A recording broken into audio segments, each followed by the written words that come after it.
So what is the most ruthless, the most toxic, yet enduringly effective secret of elite leadership? That's a big question to start with. It is, right, because it's this unspoken rule of power that has, it's governed kings, CEOs, political leaders for, what, half a millennium now? And it's not about being the one who gets their hands dirty. No, not at all. It's about strategically outsourcing that necessary evil. We're talking about the deliberate, cold-blooded art of finding someone, empowering them to fix chaos with overwhelming, sometimes brutal force, and then at the very moment they succeed, you publicly eliminate them. You eliminate them, and you emerge as the unblemished hero. Welcome to the Deep Dive. This is where we strip away all the idealism and look straight into the mechanics of pure political and corporate power. Yep. Today we are opening what is probably the most controversial playbook in history, Niccolo Machiavelli's The Prince. And our mission is to dissect the absolute architecture of strategic scapegoating. And our source material for this, it spans Renaissance history, some of the most critical political philosophy of the last 5 centuries, and even detailed analyses of major modern corporate scandals. And it all reveals a power structure that really hasn't changed. Not fundamentally, no. So for you, the curious learner, our goal here is to show you precisely how this mechanism of delegated cruelty actually works. We want to look at why the strategic sacrifice provides this necessary psychological catharsis for the public. And most importantly, where we see this exact same bourgeois move playing out in the modern C-suite and in the political arena.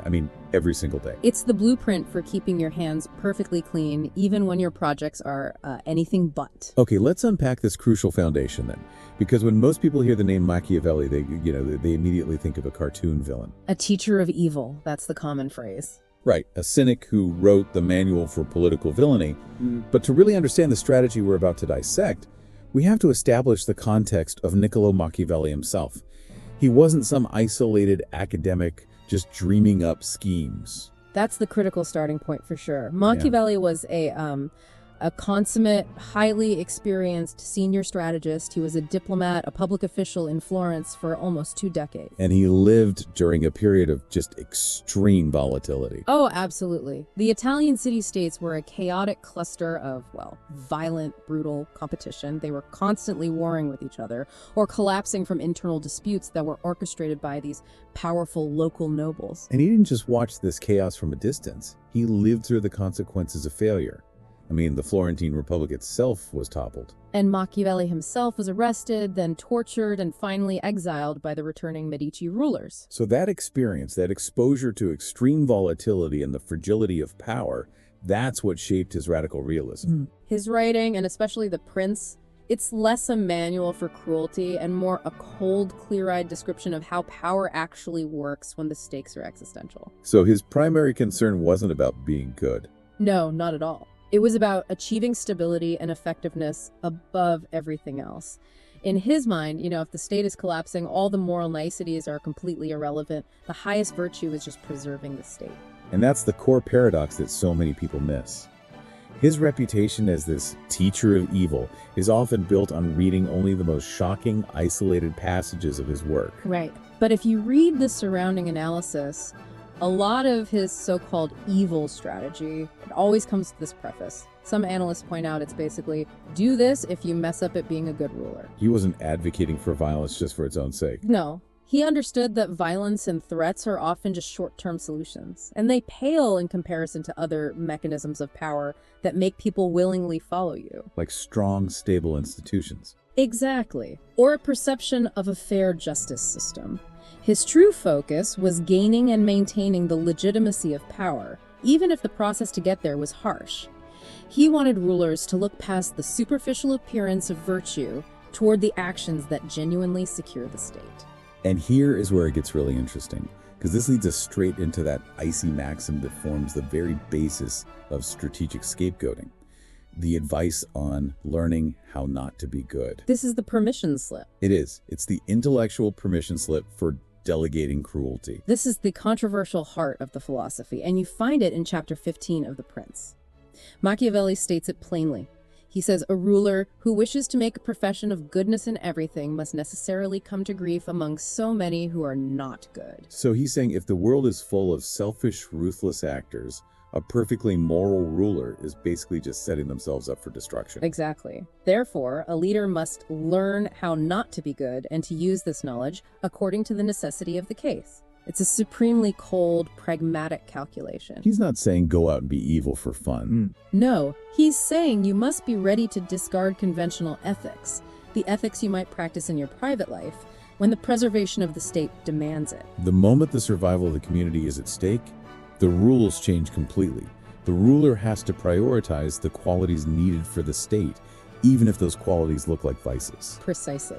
He recognizes that vices can actually turn into virtues when they secure safety and well-being, and, the other way around, virtues can turn into vices when they lead to ruin. So it's about aligning your actions not with your personal morality, but with the political outcome. Yes, and this necessary moral compromise, this recognition that a public leader must sometimes act immorally to achieve a greater good, that's the essence of the Dirty Hands thesis. The idea that political leadership necessarily involves actions that kind of soil your moral purity. It does, and this leads directly to the crucial distinction for survival, what we're calling the fear-hatred tightrope. Machiavelli is famous for saying it's better to be feared than loved, but most people stop right there. They miss the critical caveat that follows, right? The one that makes this whole strategic scapegoating mechanism work. That caveat is the difference between surviving 1 month and surviving 5 centuries. It is certainly better to be feared than loved if you can't be both. Why? Because fear, which is based on the dread of punishment, is reliable, it's controllable. Love, on the other hand, is held by this chain of obligation, which, he notes, is quickly broken at every opportunity for their own utility. So people's love for you is fickle. Well, his view is that men are fundamentally ungrateful, fickle, pretenders and dissemblers, evaders of danger, eager for gain. Their loyalty is fleeting and totally self-interested. So fear is the reliable instrument of obedience. And this is the key. There's an absolute red line you cannot cross. That is the non-negotiable rule. Avoid hatred. A prince has to inspire fear in such a way that if he does not win love, he at least avoids being hated. Hatred is what causes rebellions, assassinations. A permanent loss of legitimacy. Exactly. So how do you avoid hatred while still being feared? This is the mechanic that allows for the whole Ramiro Dorco strategy. You avoid hatred by not touching 2 things: the property of your subjects and their families. Machiavelli is very, very clear on this. Don't take their stuff. Don't take their stuff. She says a prince must abstain from taking the property of his citizens and only proceed against someone's life when there is suitable justification and manifest cause for it. When the prince respects property and respects personal life, he can be feared perfectly well without being hated. But if you take their property or violate their loved ones, They will never forget, and they will seek revenge. so this avoidance of hatred, which you achieve by respecting the essential rights of the common person, that's the political masterstroke. You can inflict necessary pain like mass arrests or heavy taxes, but you have to ensure the public can assign the resulting hatred to someone disposable. Which perfectly sets up the centerpiece of Machiavelli's entire analysis, the case of Cesar Borgia and his lieutenant. To really appreciate the breathtaking efficiency of Borgia's move, we have to immerse ourselves in the context.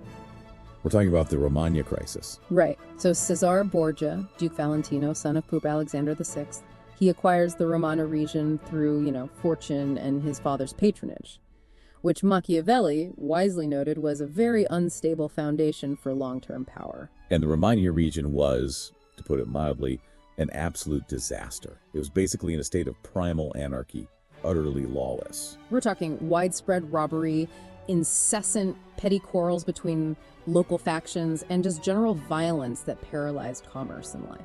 And the weak local masters, the signori, they didn't really govern so much as they just plundered their own subjects. Yeah, they gave them more cause for disunion than for unity. Imagine a company where every single department head is actively robbing the company and fighting turf wars with every other department head.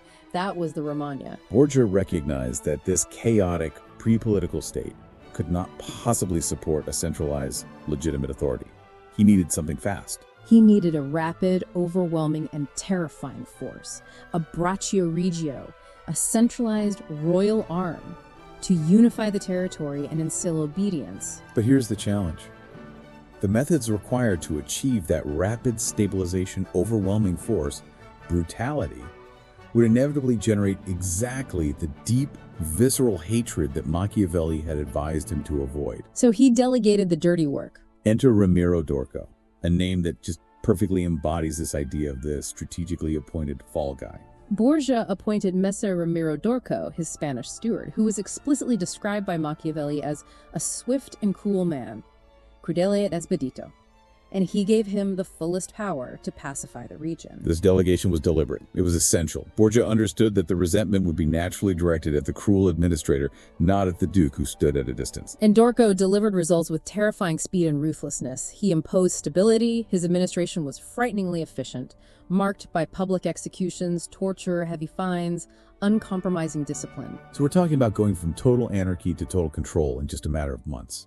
His methods were, they were undeniably brutal, and they went far beyond just controlling the brigands and rebellious nobles. Dorco's actions were so severe, they were seen as violating not just the established legal order, but sometimes religious and moral order too. Like what? Well, our sources detail one instance. A criminal sought sanctuary in a church in Faenza. Dorco forcibly removed the man, violating the perceived sanctity of the space, and had him publicly executed. Wow. So this kind of action, it successfully instilled absolute fear, but it simultaneously generated exactly the deep communal hatred that Borgia needed to neutralize. But wait a second. We just discussed Machiavelli's core maxim. Avoid hatred by respecting property and avoiding unjust uses of violence. If Borgia hired Dorco, a man described as swift and cruel, who then committed these acts of visible tyranny, did Borgia not fail his own primary rule? That is the critical friction point in this historical analysis, and it really shows the brilliance of the strategy. It suggests two possibilities. First, Borgia may have been setting Dorco up to fail the long-term test of popularity from the very beginning. Knowing that the short-term goal, stability, required a man who would inevitably break the long-term rules. Or second, Dorco's excessive authority and ruthlessness may have genuinely spiraled beyond Borgia's initial intent. But the political effect is the same, regardless of what he intended. The job was done.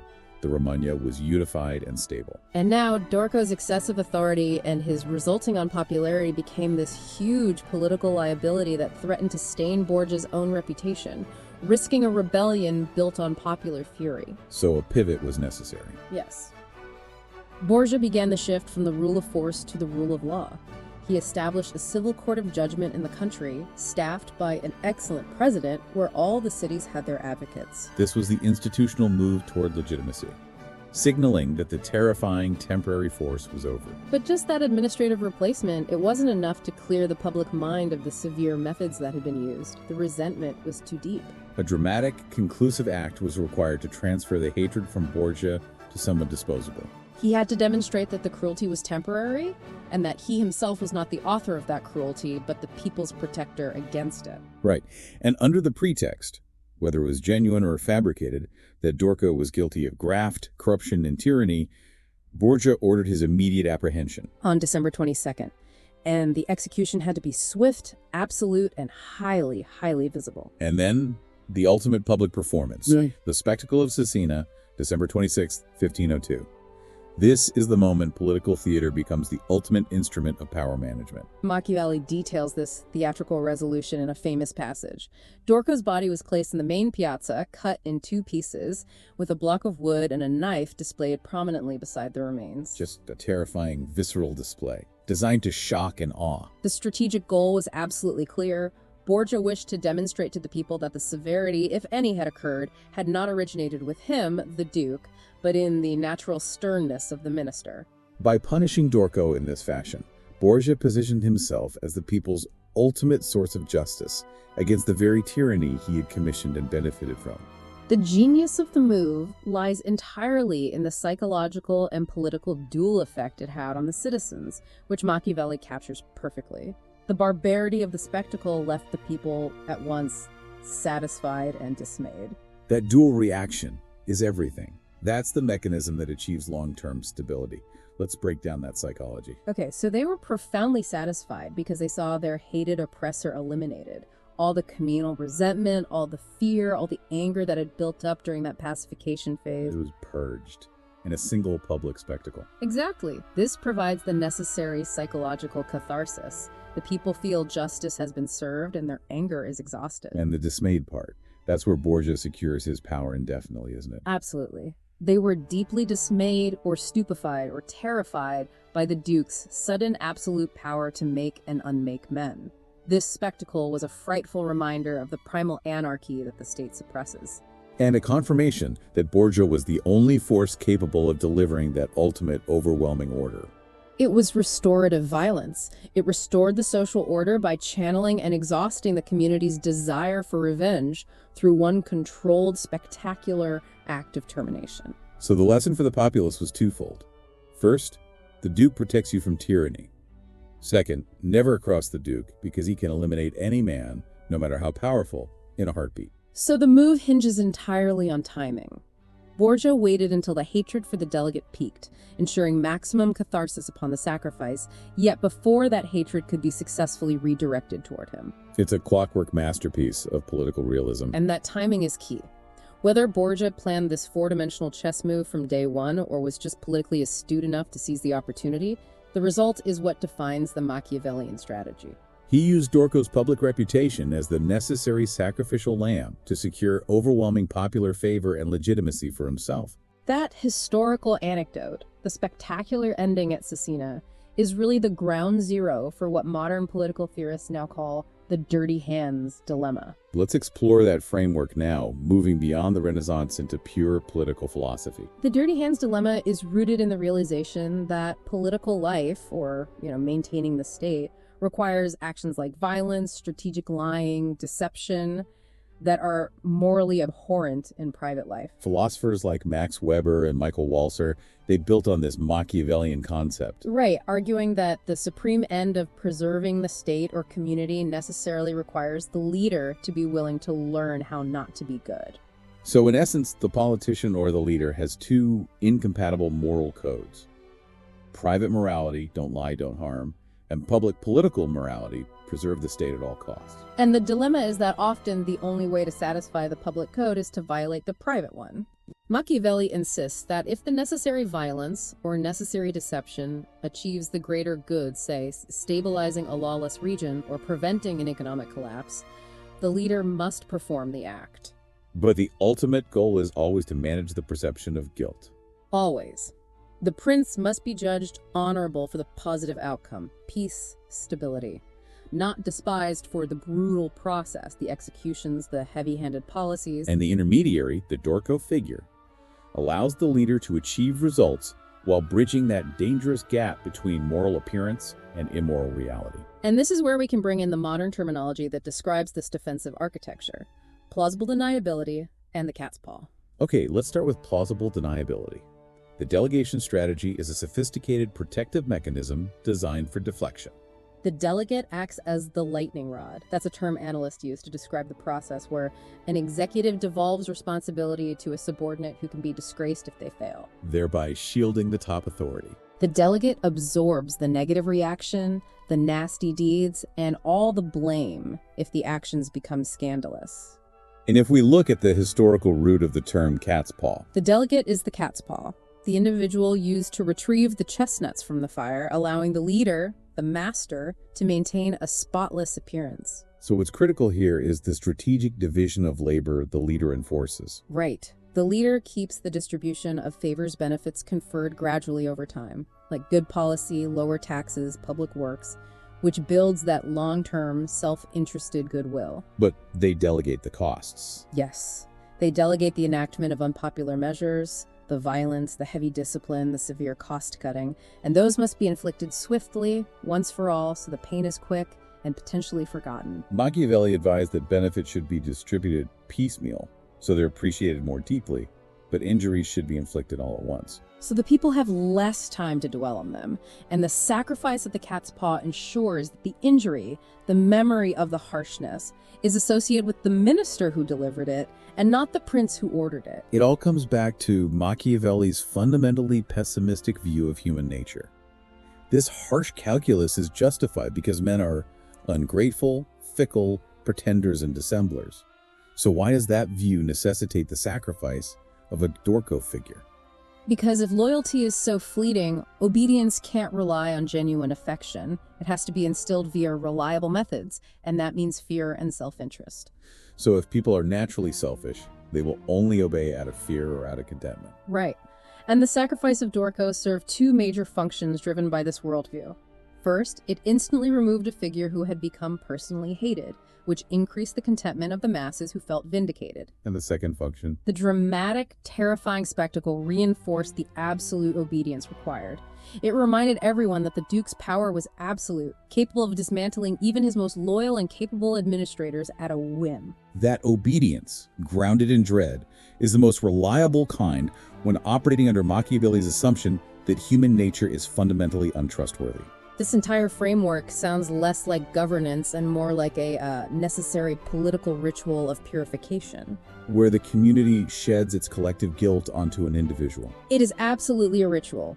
When we look at the psychological response that the public was satisfied, we can connect it to deeper social theory, like René Girard's work on the scapegoat mechanism. How does that work? Girard argues that internal tensions and mutual resentments, which were rampant in the Romagna, threatened to explode into communal, self-destructive violence.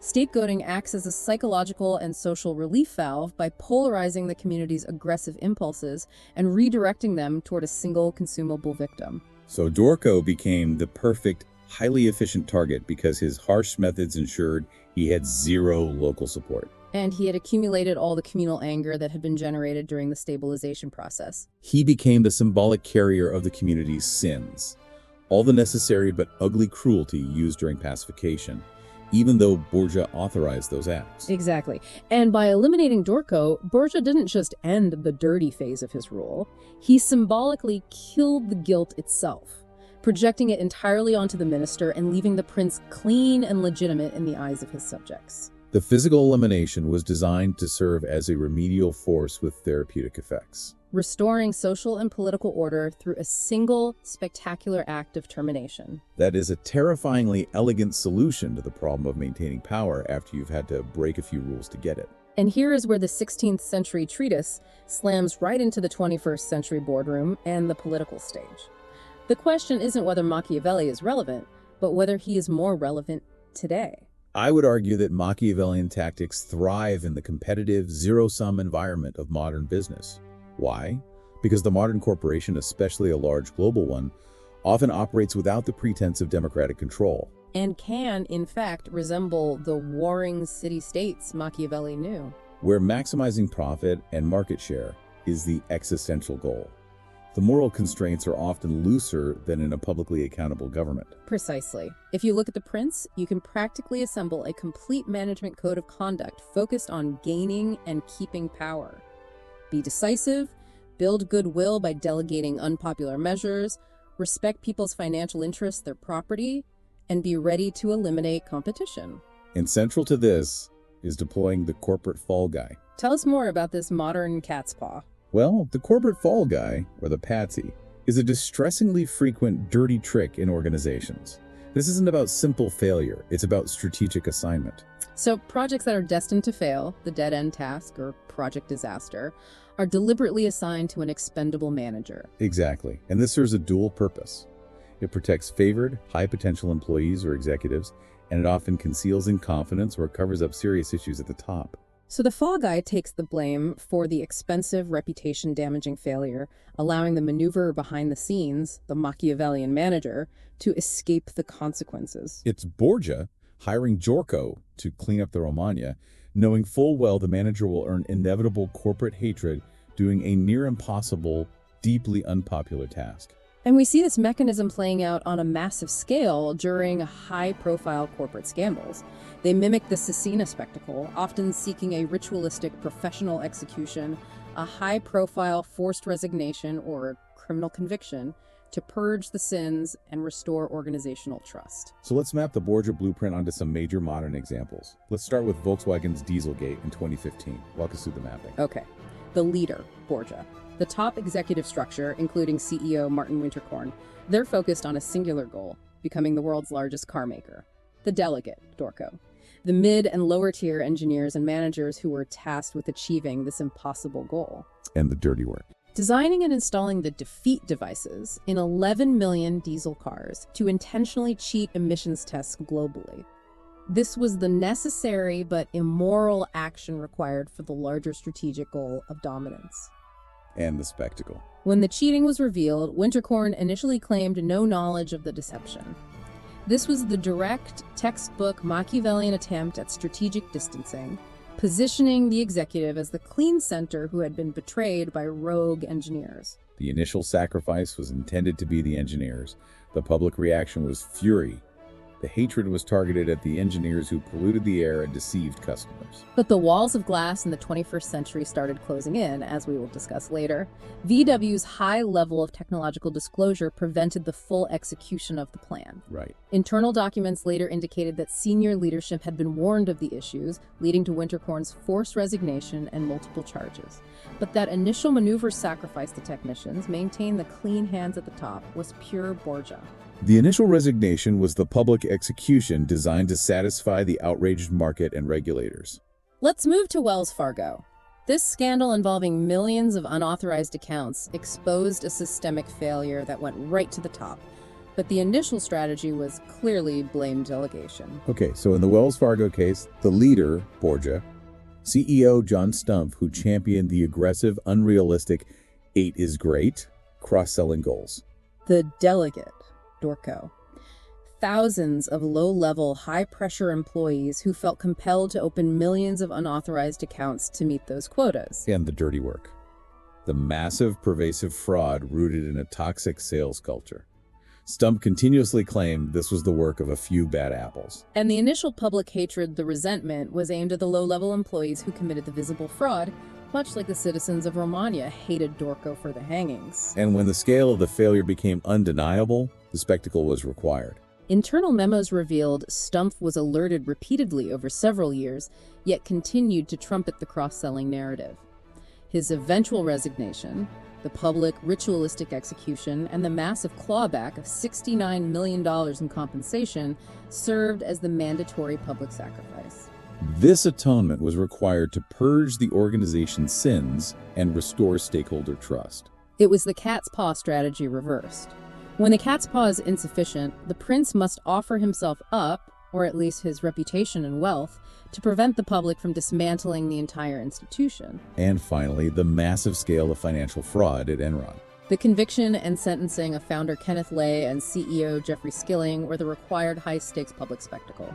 Here, the entire institution was seen as corrupt, and the communal anger was directed at the system itself. So the only way to restore confidence in corporate governance was the visible political elimination of the leaders. The public catharsis was massive. The market needed definitive villains to blame for wiping out $74 billion in shareholder value and destroying the savings of over 20,000 employees. The downfall of Lay and Skilling was the modern Piazza execution, visible, definitive, and satisfying to the traumatized public. Now, moving from the C-suite to governance, this blame avoidance isn't just about financial fraud, it's institutionalized in how governments work. Let's talk about the political blame game. Oh, absolutely. Politicians are often motivated far more intensely by avoiding blame for failure. There's a deep-seated negativity bias in public perception. Bad news sticks longer than good news than by trying to claim credit for success. And this is where the lightning rod delegate is essential. They deflect responsibility for negative policy outcomes, whether those are economic costs, unpopular social mandates, or the unforeseen consequences of public health strategies. And the ultimate modern version of this delegation, especially post-pandemic, is what some call hugging the experts. I find this fascinating. It is a perfect contemporary Machiavellian tactic. The leader, Borgia, the elected official, the prime minister, the president, the delegate, Dorco, the chief medical officer, the chief scientific advisor, or the head of the National Health Agency. And the dirty work? Implementing profoundly unpopular, costly, or restrictive policies like lockdowns, mass closures, or mandates that affect personal freedoms and economic life. And the strategic purpose of putting the experts at the front of public briefings. This is a deliberate, strategic, performative act of blame sharing and blame displacement. The latter is shifting the responsibility for unpopular decisions onto expert consensus or the science. So if the policy fails, say the economy collapses or the health crisis lingers, the politician can point to the experts, effectively using them as a technocratic shield. It's an intellectualized form of delegated cruelty. The expert takes the inevitable political heat for the unpleasant necessity. So the politician gets the benefit stability, the appearance of control, the sense of acting decisively, while the expert absorbs the hatred, the public backlash, and the media scrutiny. Exactly. The politician preserves the image of the benevolent leader who is simply following objective advice, thus avoiding the personalized hatred. The expert, the modern Dorco, often finds their career or reputation terminated once the crisis passes, and the public requires a culprit for the hardship they endured. What's truly brilliant about Machiavelli's philosophy is that he anticipated the risks of the cover-up itself, the paradox of deniability. If the prince tries to deny responsibility entirely, they face a double-edged sword that can destroy them. The paradox is brutal because it exposes two potential leadership failures.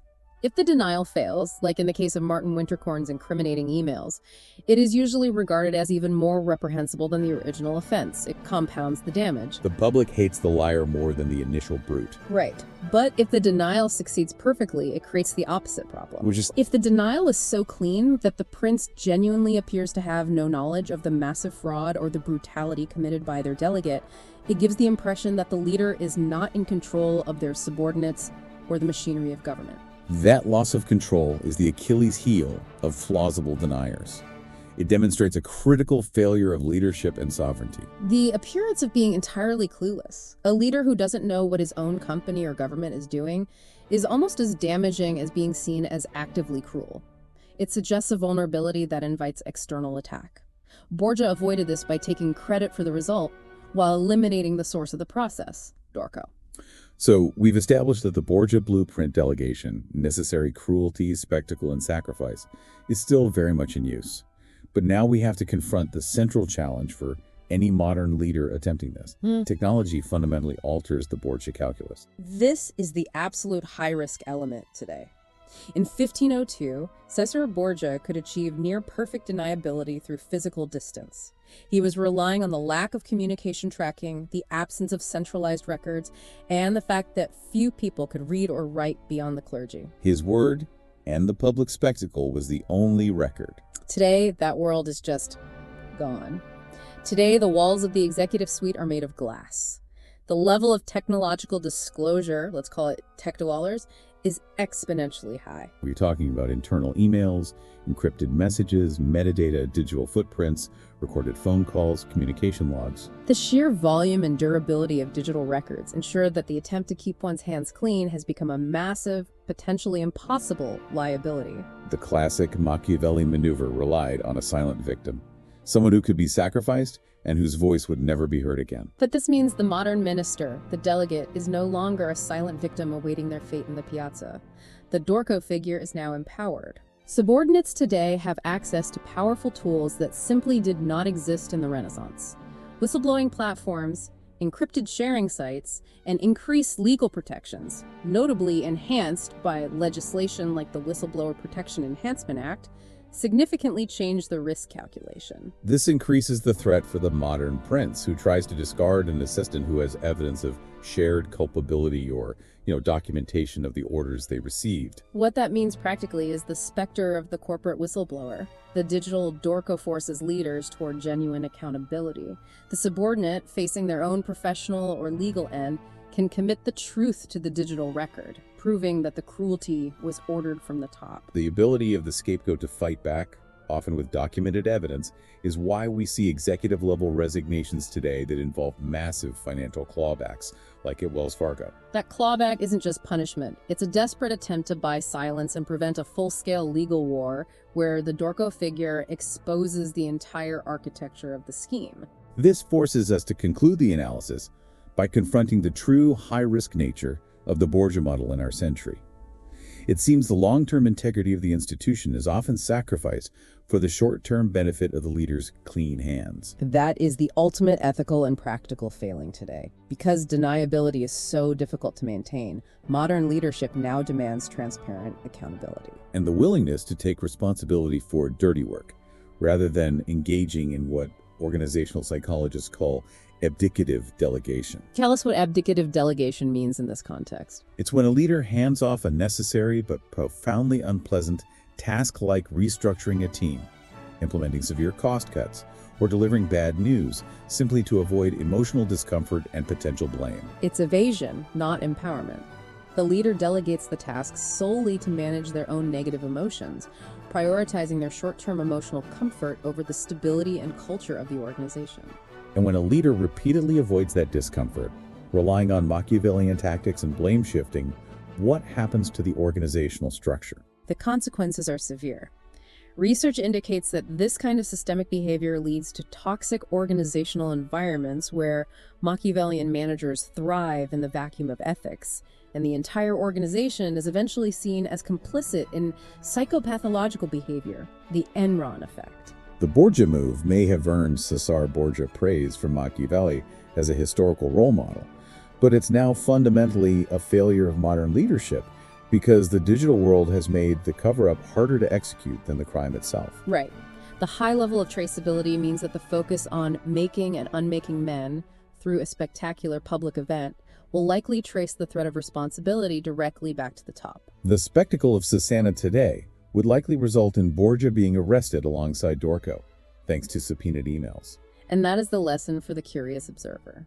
The new skill of leadership is not in hiding the dirty work, but in explaining why the dirty work is necessary, taking responsibility for the consequences, and ensuring that the organization does not repeat the failure. The digital age provides a constant, undeniable record of culpability that the Renaissance prince could only dream of avoiding.